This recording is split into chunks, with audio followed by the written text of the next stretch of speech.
Buenas tardes a todos. Les damos la bienvenida a esta nueva entrevista en este ciclo de entrevistas con expertos propuestos por Diego Garat y la comisión directiva, y que, como ya saben, tiene como finalidad poder acercarnos a nuestros mentores, maestros, desde otro lugar, conocerlos un poco más en profundidad, conocer algunos datos relevantes de su historia, de sus caminos, sus miradas, sus perspectivas, en fin, conocer un poco más de la persona que hay atrás del médico y el cirujano que la mayoría conoce. Y hoy, en primer lugar, quisiera agradecerle a Diego y a la comisión directiva por la designación para esta entrevista, ya que tengo adelante a una de esas personas que estoy seguro que muchos de ustedes quisieran tener, un hombre de ciencia con el que he tenido el gusto de compartir estos últimos años y a quien, como en algún momento ya le he hecho saber, admiro profundamente. Esta es una parte que a él le encanta, disfruta mucho que yo diga esto en forma pública, y lo admiro profundamente porque por todo lo que transmite fuera de lo estrictamente académico, que es un montón, pero lo admiro por su honestidad intelectual, por su humildad, por su generosidad, por su amplitud mental, por su escucha activa. Un tipo que siempre está dispuesto a sumar y a dar una mano.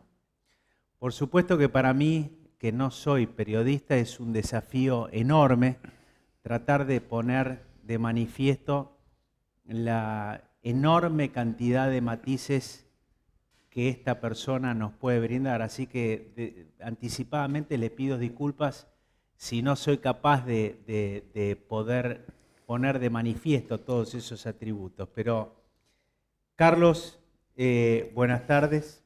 Es para mí un placer, en nombre de la Sociedad de Mano, tu casa, recibirte para esta entrevista. Bueno, para mí es un gusto participar de esto después de tantos años y es como raro para mí que me hagan una entrevista como si yo fuera alguien importante, pero bueno, no sé,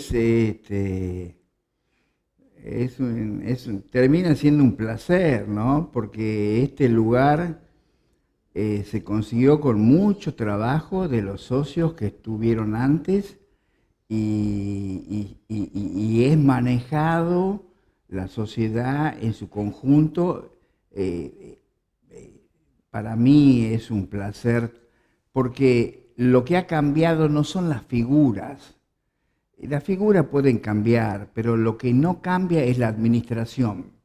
Y mientras la administración sea firme como es, y además una administración alegre que comparte, participa, esta sociedad tiene futuro, en todo sentido de la palabra. Así que para mí es muy grato participar. Bueno, y yo, que también tengo un montón de atributos tipo muy brillante, empezaría por el principio, mirá vos. Y quizás a muchos de ustedes les interese, como a mí, conocer acerca de tu inclinación por la traumatología, por el miembro superior, por la cirugía de mano, y que nos cuentes un poco, a los que estén menos informados, cómo fue tu recorrido y por qué llegaste a nuestra área, el área del miembro superior y de la mano.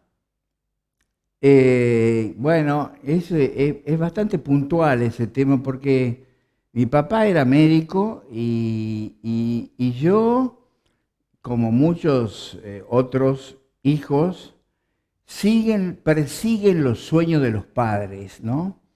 Y mi papá era era cirujano general y hacía pediatría, en un pueblo chico, hacía de todo.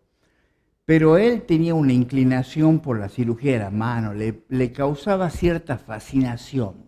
Siendo un médico ya retirado, vino acá a Buenos Aires y fue a un servicio donde se hacía cirugía de mano cuando a él no le interesaba el ejercicio de la medicina, fue por interés científico. Y tal vez yo creí que por ahí iba la cuestión. Y poco tiempo después, entre amigos y gente conocida, me sugirieron que yo tenía que hacer traumatología, porque era más importante seguir por el camino de traumatología. Y estoy hablando del 1981. Y después de eso yo ya me incliné así, hasta que yo soy afortunado, completamente afortunado, porque tuve oportunidad de ver cosas que me deslumbraron. En esa época no había redes, por supuesto, como en esta época, entonces uno tenía que ir a los eventos científicos y yo me sentí alumbrado, ¿no? Como si tuviera una iluminación de algunas personas. Entre la primera fue Cosi, que dando una conferencia en la Sociedad de Ortopedia para la Sociedad Japonesa de Ortopedia y Traumatología, en esa época era la invitada. Estoy hablando a mediados de 1981, vi una anatomía que me pareció absolutamente increíble, fascinante. Y al poco tiempo después, trabajando con Cosi, que es toda una anécdota, no la quiero hacer larguísima, pero yo era un estudiante regular de la medicina y tenía un promedio bajísimo, no podía entrar a las residencias como yo hubiera pretendido, pero veía que mi camino iba por otra parte.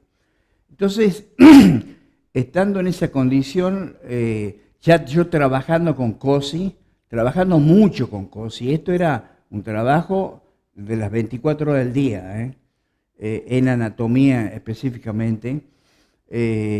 Cosi me presentó a Zancoli y vi en él otra persona que me deslumbraba completamente en su conocimiento. Y durante un par de años tuvimos la oportunidad de los tres trabajar juntos. Los días lunes a la mañana, 8 de la mañana, trabajábamos en disección en la casa de Cosi, Zancoli y yo. Y yo, por supuesto, era el peón que disecaba, que hacía cosas, y ellos sacaban conclusiones de la patología o variaciones de técnicas quirúrgicas. Y para mí era como estar en Disneylandia. Era como estar en un sitio maravilloso. Y después el resto de la semana lo pasaba en el Instituto del Lisiado, donde estaba con Zancoli. Estuve 10 años con Zancoli en el Lisiado. Y Cosi, desafortunadamente, a fines del 82 falleció. Entonces el trabajo de Cosi lo seguía haciendo yo en mi casa, los días domingos, de 8 de la mañana a 12 del mediodía. Así, muy riguroso. Zancoli era muy riguroso en los horarios. A las 8 de la mañana tocaba el timbre, yo le abría y íbamos a trabajar a una pieza que yo le decía laboratorio, y ahí yo tenía preparaciones cadavéricas y le mostraba lo que yo había preparado. Él sacaba fotos de eso y hablábamos de la vida, de cosas, y a las 12 del mediodía con exactitud miraba el reloj así y se iba. Quiere decir que tu educación, en cierto modo, tuvo algo de informalidad. O sea, sí, vos te absoluto. fuiste pegando a lo que veías que, como decís, te ha deslumbrado. Sí, yo no tenía... Eso obedece a un par de razones. Yo les he contado a algunos amigos que yo descubrí no hace mucho tiempo que tenía una dislexia. La dislexia es una enfermedad que tiene muchos aspectos. Hay dislexias que son leves y hay dislexias que son graves. Lo cierto es que esto me obligó a mí, sin saber, a buscar el pensamiento lateral como opción para solucionar problemas. No iba por la inteligencia lógica, ¿no? De la lógica. Si vos me haces un problema lógico, no lo puedo resolver. Pero si me dejás, lo voy a tratar de resolver por otro lado. Y esto me sirvió a mí y decir, yo no quiero hacer esto, quiero seguir a los mejores. Eso quería yo. Entonces, yo no me interesaba la residencia ni absolutamente nada. Y yo tuve 10 años con Sancoli, en un servicio que tenía características especiales, porque el servicio había gente sumamente idónea, en la cual yo siempre me sentí durante todos los años que participé del instituto, me sentía como un piojo ahí en un rincón, porque estaba Alberto Garay, Freddy Aponte Arrazola, qué sé yo, en otras especialidades estaba Befaro, que hacía cadera muy bien, había gente, estaba Pienovi, que hacían rodillas, bueno, había una cantidad de gente que eran ex residentes del italiano, de acá, de allá, de todos lados, que eran requete capos. Yo era un simple soldado que participaba en la sombra, ¿no? Esa fue mi vida en el instituto, vida que yo disfruté muchísimo, y el cual significaba para mí duplicar esfuerzos. Eso, en tiempos donde hoy es, digo, como mensaje, ¿no? En tiempos donde hoy a todos un poco nos da la sensación de que se busca lo momentáneo, lo instantáneo, todo lo queremos ya, es como un mensaje sumamente ejemplificador para mí, el hecho de, a pesar de las dificultades que acaba de decir, que hoy reconoces, que ni siquiera en ese momento No sabía. seguir, permanecer, continuar en busca del objetivo. Sí, yo quería, ¿sabés qué te voy a decir, Enrique? Lo he pensado mucho a esto. Yo quería, sobre todo, yo quería divertirme con la cirugía. Divertirme. Esto significaba, y divertirse con la cirugía significa conocer mucho la anatomía. Mucho. Y lo que en esa época no conocía era un poco el comportamiento que tenía la biología frente a la agresión quirúrgica, ¿no? Porque en esa época, bueno, nosotros, un poco todos, no sabíamos qué pasaba si uno dañaba una cosa u otra. Y como todos los cirujanos hemos cometido muchos errores y demás, pero errores que en la escuela quirúrgica que yo me formé siempre eran motivos de pensamiento. Era una sensación de, si uno fracasa en algo, debe pensar qué pasó.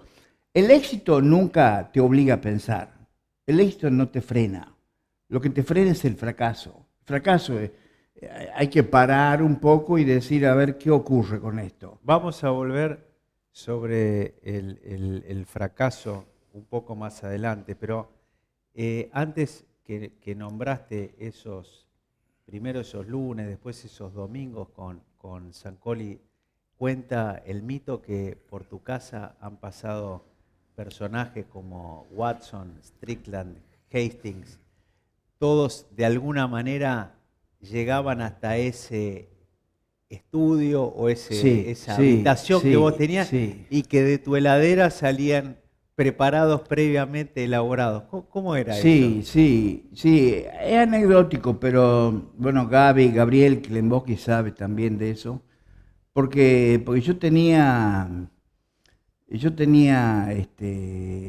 preparados anatómicos, ¿no? Entonces, si no podía hacer una lista larga de decir quién vino a mi casa, de los Kirk Watson, Jim Strickland, Hill Hastings, qué sé yo. Vino otro copito de muñeca de Geisler. No, vino Bob Hotchkiss del Special Surgery en Nueva York. ¿Y todos vos los clasifica- invitados o ellos ya No, venían y lo sabían? No, yo nunca invité a nadie. Nunca. Nunca decía, ¿quieren ver? No, nunca. Ellos llegaban, Ellos aterrizaban llegaban y ya sabían. y el doctor Seidenberg, y ellos con mucho respeto. Decía, doctor Seidenberg, podemos visitar su casa, que nos dijeron que, bueno, tuvo Dick Berger, y me voy acordando de algunos amigos de Estados Unidos que visitaron y les parecía una cosa maravillosa. Y yo, la verdad que yo me parecía que estaba bueno que ellos puedan ver lo que nosotros hacíamos, pero era para solamente mostrarles lo que uno hacía en este medio, lo que se podía. Yo quería decir, bueno, ustedes tienen toda la tecnología, ustedes pueden operar tal vez, yo en esa época no sabía, pero con robot, pero quieren ver la anatomía, es esta. Y la tengo en el freezer de mi Y casa. la tengo en el freezer de mi casa, y la sacaba así, y junto con el freezer había también una milanesa, había, ¿ves verdad lo que estoy diciendo? No, lo sé. Lo que pasa es que estaba envuelto en un paquete, entonces no había contaminación, pero si uno habla de eso, tiene que hablar también de la familia, ¿no? De la familia. Toda mi familia en esa época, de mi ex mujer Silvia y de mis hijos, todos los chicos chiquitos, todos sabían que el papá estaba disecando un brazo, o de repente un plexo braquial completo con la cabeza, o una pierna, y lo que sea. Y ellos les parecía natural. Tanto es así que una vez, por alguna razón, mis hijos fueron al psicólogo, y el psicólogo ellos le dijeron a la madre, le comentó que había piezas cadavéricas, y entonces el psicólogo le dijo, ¿cómo puede haber piezas cadavéricas delante de un chico? Entonces, y que a mí me parecía lo más absolutamente natural, porque era una pieza cadavérica, sí. Y es lo que el padre necesitaba para aprender. Entonces, a mí no me resultaba difícil explicar nada. Para ellos era difícil, no para mis hijos. Para la psicóloga era difícil. No, y me imagino que Carlos está próximo a cumplir los 70 y sigue trabajando para pagar el tratamiento psicológico de todos sus hijos. Esa parte no se la voy a preguntar, pero seguramente sea así. Pero escuchá, me interesa una parte, hay toda esta parte de sacrificio, de alguna manera, quienes te conocen menos también tiene una parte que algunos nos preguntamos de lucidez, de iluminación, y que de alguna manera le aportó al mundo una idea original que fue tuya, que fue el injerto vascularizado del escafoides. Y la pregunta, Thomas Jefferson dice que él decía que creía en la suerte, pero que había notado que cuanto más duro trabajaba, más suerte tenía. Sí. Y la pregunta es, ¿esto es como cae la manzana y ves la realidad, o es una búsqueda? ¿Cómo nace? En el caso del injerto vascularizado no fue así.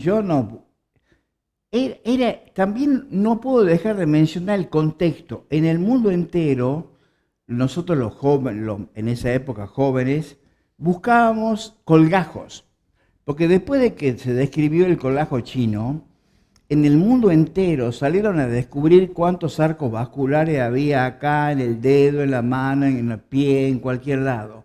Y si uno se fija en la literatura, en la década del 80 aparecieron el 90% de los colgajos. Después hubo modificaciones de lo que ya estaba hecho. Y yo en realidad estaba buscando un colgajo para cubrir los dedos y esto y el otro. Entonces, es que no fue un mérito mío, no fue, te lo aseguro, y quien me conoce y lo que estoy diciendo sabe que yo no voy a mentir con respecto a eso. Yo solamente vi algo que estaba ahí, no es que yo lo descubrí, dije esto es así, por esto, por esto. Estaba ahí. Entonces empecé a ver entonces leía trabajos de algunos autores en esa época y entonces dije, pero ¿por qué llevar el pronador con un músculo que había que usar un intermediario muscular para llevar un huesito ¿Por qué no llevar directamente el huesito? Y entonces eso fue una idea secundaria, algo que yo no estaba buscando. Entonces, además, yo estaba ahí, Enrique, te puedo asegurar que si te agarra tu hijo, que no sé, no tiene nada que ver con la medicina, y lo mira un rato y decís, describime el problema está acá. Entonces, ¿por qué nos sacamos de acá y ponemos acá? Así fue, así sencillo. La primera vez que operé eso fue en el año 1985, en el Hospital de San Isidro. Y es interesante ese caso, porque ese caso, el hueso del escafoide pegó. Lo que nunca me di cuenta era qué pasaba alrededor del escafoide, hasta que pasaron muchos años. Es que él tenía lo que hoy diríamos un snack grado 44. Pero yo estaba mirando el hueso, no estaba mirando el escafoide, no estaba mirando el resto. O sea, el escafoide consolidó, pero el paciente anduvo como el traste. Exacto. Pero como paciente y paciente siempre estaba agradecida la mujer, agradecida. Hace un rato hablabas de algo que a mí no deja de sorprenderme. Quizás yo, por la edad que tengo, esté en el final de esta época en donde prácticamente la inmensa mayoría de los cirujanos nunca fallaba, y si fallaba el caso era escondido abajo de la alfombra. Hasta que te he visto a vos, no solamente en los congresos, sino he tenido la suerte, como dije, en la diaria de mostrar errores propios, analizar propios y ajenos, y esto que dijiste al principio, y aprender del error. ¿Esto te lo inculcó alguien? ¿Esto te nace naturalmente? No, esa es una respuesta que te doy clara. En la escuela que yo me formé, era un acto de debilidad mostrar un error. No porque no se entendiera, creo que se entendía, el problema no era no mostrarlo. No era que no pasara, y al que le pasaba podía aprender, pero no decir que era un problema que uno cometió, un error que uno cometió. Entonces, bueno, nada, yo siempre fui reactivo por mis características personales, nunca me gustó que así fuera, sino hacerlo libremente, porque yo, la primera razón para aprovechar un error es no sentirse culpable. Desarrollame eso, porque me parece que eso es un concepto, por lo menos yo que lo he escuchado varias veces, súper alivianador para el cirujano. Sí, yo creo que no me sentía culpable porque he cometido muchos errores en mi vida, pero no me sentí culpable. No me sentí. Porque estabas en la búsqueda de un bien. Exacto, yo nunca me sentí, y eso a mí me permitió siempre vivir la vida en muchas áreas de mi vida, no sentirme culpable para eso. Tal vez me sentía culpable por algunos momentos que yo tenía que viajar o trabajar demasiado, dejar a mis hijos, a veces han padecido ellos esas cosas, pero yo no me sentía culpable porque yo lo hacía con todo el conocimiento y toda mi fuerza a cualquier hora y a donde sea. Entonces eso me liberaba a mí de la culpa y eso me permitió a mí ver el error, ver el error. El error donde me permitía frenar, porque era una época que uno andaba muy rápido.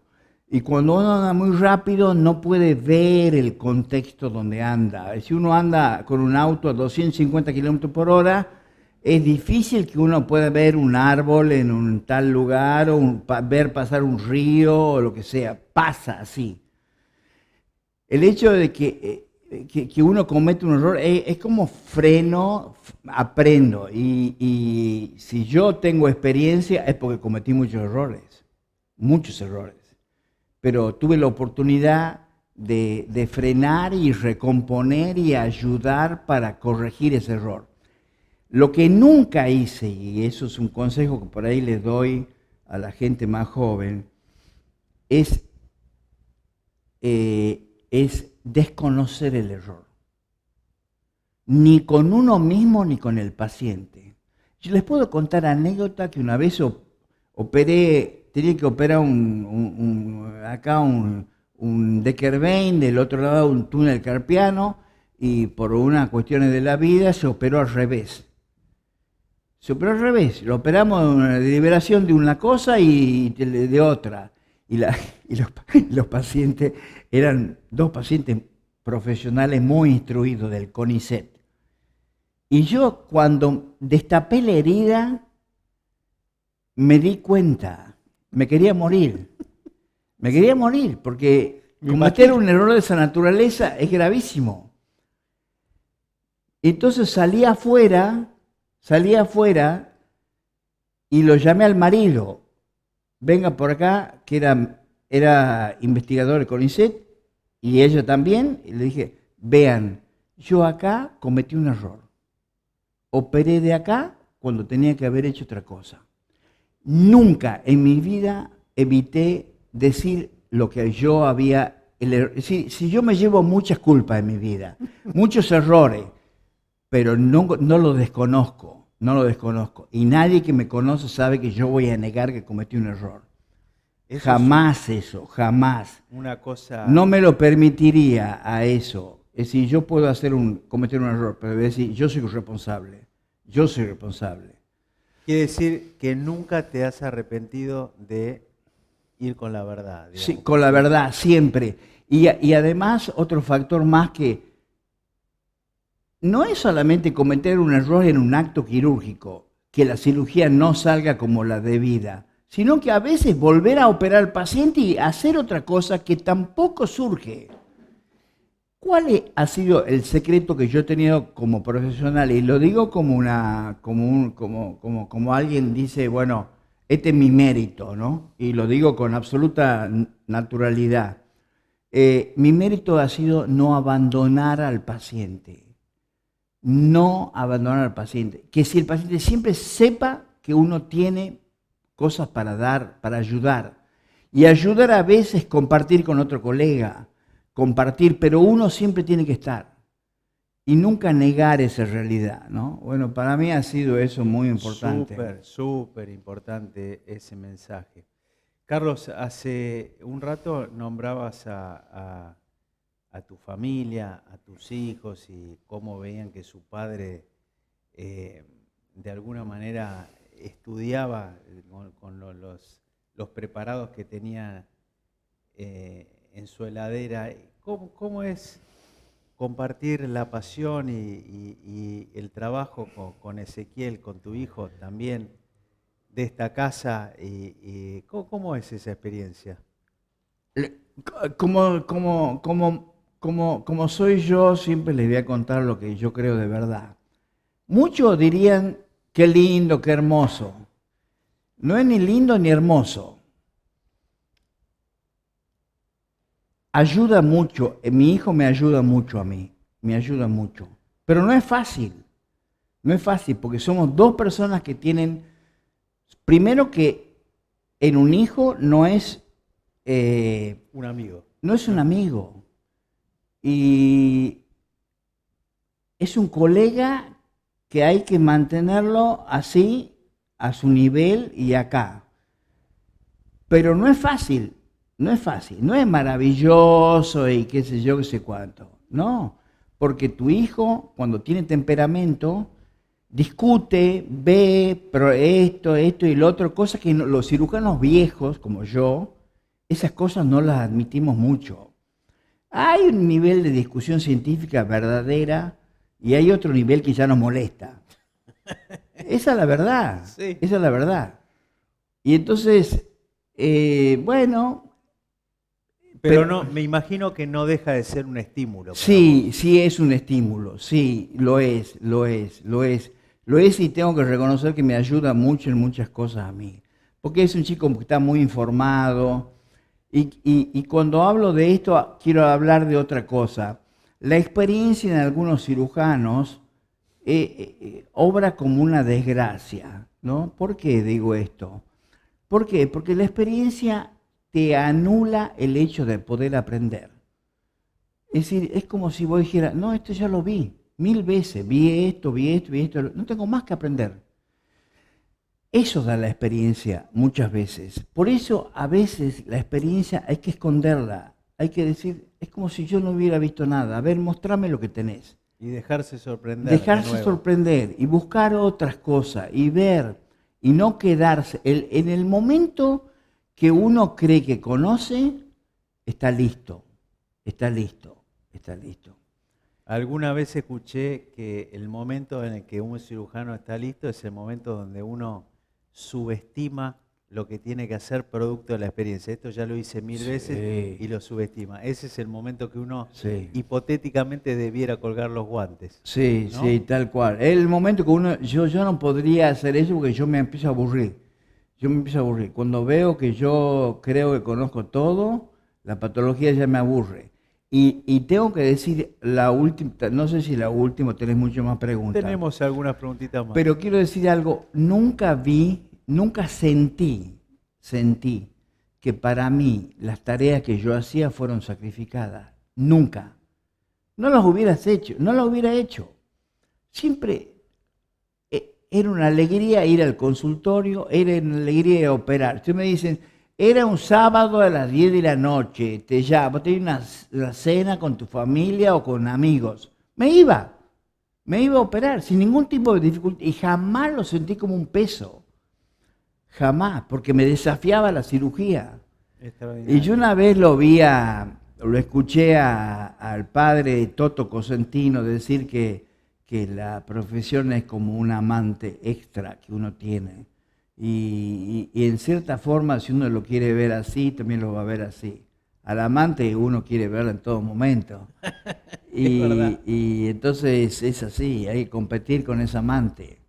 Y tu mujer tiene que competir con ese amante. Y es así, es así, es así. Y lo que pasa es que, bueno, hay que tratar de tener un equilibrio en todas las cosas. Cosa que yo nunca hice, la verdad, esta nunca hice. Pero que con los años uno lo Pero aprende. Y si ustedes me dijeran a mí hoy, sí, sí, sí, yo te digo, estoy como el Papa, ¿viste? Sí, sí, no, ahora no es problema. escucha, que estamos en esta sociedad y, digamos, pienso que la sociedad de mano, alguna vez lo hemos hablado esto, ha tenido una evolución enorme y hoy, eh, ¿cuál es tu punto de vista? Porque en general hoy la sociedad es un lugar donde permite vincularse a gente con intereses comunes desde un lugar que hoy en esta época es realmente sano. ¿Cómo lo ves? Vos que viviste transiciones de épocas que fueron más difíciles, según Sí, entiendo, inclusive yo llegué a vivir un poco, pero eran épocas más difíciles. ¿Vos percibís esa transición en la sociedad? sí, la sociedad se transformó en algo grato para la gente. Y yo les puedo asegurar lo que estoy diciendo, porque yo todo el tiempo, a mí me rejuvenece a las personas jóvenes que están conmigo. Y la sociedad tuvo una virtud extraordinaria que es hacer participativa y a la vez exigente. No es una participación fácil, es una participación exigente, pues tienen que hacer el curso, tienen que estar ahí, bla, esto y el otro. Entonces, es como que hay que ponerse a la altura de las circunstancias para participar. Sí, pero nadie se siente fuera de eso, nadie se siente fuera. Y lo que se sienten fuera son por otras razones, no es porque nadie le... Entonces es una virtud para mí extraordinaria que ha logrado la generación de ustedes, o más jóvenes, o lo que sea, ¿no? de hacer una sociedad que participa, que está. Y no hay nada para cualquier organización de cualquier índole, científica en particular, no hay nada más lindo que sentirse parte, sentirse parte. Entonces sentirse parte es algo lindo porque uno va, siempre encuentra motivos para ir, a veces motivos científicos, a veces motivos sociales, de lo que sea, pero sentirse parte de ese eso. sentido de pertenencia que de alguna manera todos buscamos en distintos lugares, ¿no? Son extraordinarios ese sentido. Y eso no lo había, así, cortito, no lo había antes. Eran sociedades sectarias donde un grupo participaba y el resto quedaba fuera. Y cuando el otro tomaba la presidencia, así quedaban todos afuera y así sucesivamente. Esa es la verdad. Eso que decís es, desde mi punto de vista, importantísimo, porque en realidad marca como un compromiso a todos nosotros y sobre todo a las próximas generaciones, de saber que se viene de una historia que no fue fácil y que se consigue un presente que evidentemente nos beneficia a todos porque de alguna manera todos nos tenemos que poner a la altura de las circunstancias, como dije, pero a todos nos mejora y realmente es muy grato, por lo menos desde mi punto de vista, la comunión que se ha generado acá. Yo tengo 2 o 3 preguntas finales y sobre todo por una cuestión de tiempo. ¿Cómo imaginás el futuro de nuestra actividad? Primera pregunta. ¿Y cómo ves hoy tu presente y tu futuro? Hoy a los 70 años, un cirujano consagrado, ¿qué ves para el futuro, para vos? ¿Qué recomendaciones, si vale la palabra, le harías a los cirujanos más jóvenes?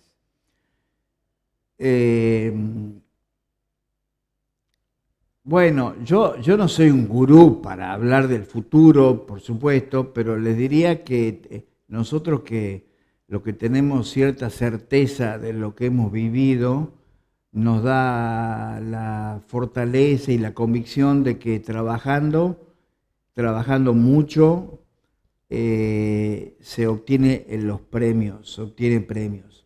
Y los premios que se obtienen en esta especialidad no son rápidos, son lentos, pero que vienen.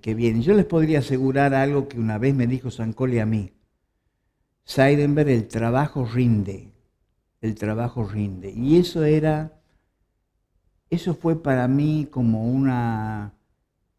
como estás en buen camino, vas a tener tus frutos. Si los frutos que estás buscando es el reconocimiento, lo vas a tener. Y si los frutos que estás buscando es mejorar tu economía, las vas a tener. Pero tienes que trabajar mucho, sobresalir. Esto en todos los órdenes es igual. En el fútbol, en el tenis, tienes que trabajar. Nadie sentado en una habitación pensando en no sé qué cosa mejora su vida. Se trabaja, se trabaja, pero se trabaja cuando uno en realidad no ve el trabajo como un sacrificio. Yo nunca vi eso. Si ustedes me preguntan a mí qué sacrificado fue tu vida, yo nunca sentí sacrificio de eso, nunca. Siempre sentí alegría por el trabajo. Así que alegría por tener trabajo y hubo periodos pésimos porque en este país ya sabemos que es lo que ocurre, baja, sube, en fin, siempre estamos en crisis. Pero lo nuestro no tiene que ver con eso, lo nuestro tiene que ver con el conocimiento. el que conoce más, el que gana experiencia, siempre tiene mucho más opciones de estar bien y va a estar bien. Sí, tal cual. ¿Y vos, en esta época, Es una pregunta, cómo ves tú? sí, no sé, Enrique, no sé. Yo no sé hacer otra cosa que medicina, a veces es mi problema. Tendría que haber empezado hace 10 años atrás a hacer otra cosa. Pero como yo no soy inteligente, yo ya te los digo, yo no sé mucho. Tengo algunas inclinaciones por el arte, pero de tipo así, tipo hobby, que me gusta el arte, me gusta la escultura, me gusta el dibujo, no sé, es así, pero si, ¿en qué ocuparía todo mi tiempo? No lo sé. Por el momento, quiero decir algo. Disfruto el hecho de no hacer nada en este momento. Que eso no es una cosa menor, ¿no? No hay una Sí, gran cantidad de y gente no que me puede llevo decir. mal ni con la soledad, ni con el hecho de no hacer nada. No me llevo mal con eso, me llevo bien. Antes, hace un tiempo, tenía cierta ¿Y eso culpa. fue una cosa natural o fue una cosa trabajada? Porque yo creo que No, es una virtud extraordinaria. trabajada no, Enrique. Lo mío no es el producto de la elaboración psíquica. Es producto de la naturalidad con que yo empecé a no hacer nada. Dije, tengo derecho a esta edad no hacer nada. Y pasarme una tarde mirando series de Netflix o de lo que sea y sin sentirme culpable. Y mirar una cosa, mirar otra y tomarme el tiempo así. No sé, vamos a ver qué pasa en el futuro, pero si yo tuviera que dar un consejo a la gente joven, les diría, hay que hacer algo antes de que uno piense en jubilarse. Si te gusta el tenis, juega al tenis, te gusta el golf, juega al golf, y si jugás en pareja con un grupo de amigos o esposa o lo que sea, hacerlo compartido, compartido. Eso es lo que gana. Y hacerlo en sociedad. Está demostrado lejos, y no lo digo yo, esto es opinión de mucha gente que estudia mucho esto, que la persistencia de la intelectualidad y del aspecto cognitivo de la gente está relacionado con las relaciones humanas que uno tiene alrededor. Cosa que a veces no es tan fácil en mi caso, ¿no? Pero yo reconozco, está así. No sé qué voy a hacer en el futuro, pero no me siento mal con lo que hago. No me Bien. siento mal para nada. Bueno, Carlos, como siempre digo, es un placer siempre escucharte. Yo siempre tomo cosas y me imagino que todos ustedes también. Mi agradecimiento, el agradecimiento en nombre de nuestra sociedad y de Diego y toda la comisión por tu tiempo, por tu predisposición y por siempre estar abierto a compartir experiencias con esta honestidad y esta naturalidad que a mí, te lo vuelvo a decir, no deja de sorprenderme. Bueno, gracias, y no sé por qué se perdí. No sé por qué se gastaron tanto tiempo en sacar una entrevista. Bueno, Bueno, les agradecemos, Carlos, te agradezco y gracias. seguramente venga otra entrevista más. Un saludo.